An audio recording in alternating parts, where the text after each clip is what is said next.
চলে এলাম আজকে আপনাদের সাথে শেয়ার করতে ঠান্ডা জলে ঠান্ডার দিনে কিভাবে প্রত্যেক দিন স্নান করবেন আর এর উপকারিতা আর কেনই বা করবেন তা নিয়ে আলোচনা করতে।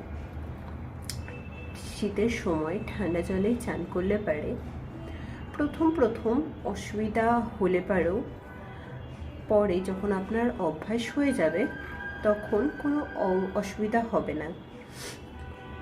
তখন দেখবেন ঠান্ডা জলে স্নান করতে আপনার দারুণ লাগছে, জাস্ট অসাধারণ লাগছে।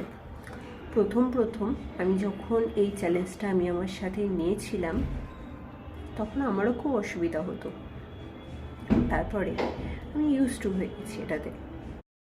শুধু তাই নয়, আমি যে ইউজ টু হয়ে গেছি শুধু সেটাই নয়, তার সাথে আমার তুলনামূলক ঠান্ডা এখন আমার আগে থেকে এখন আমার কম লাগে।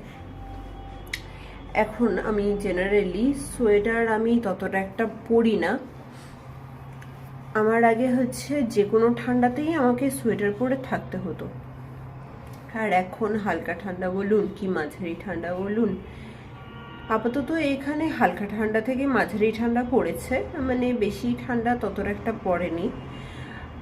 তো আমাকে এখনো অবধি তেমন একটা সোয়েটার পরে আমাকে বসতেই হয়নি। তো আমার জন্য তো এটা খুব ভালোভাবে আমার সাথে আমাকে খুব ভালো রেজাল্ট দিয়েছে। এবার আমি যেটা রেকমেন্ড করছি সেটা হচ্ছে আপনিও এই চ্যালেঞ্জটা নিন,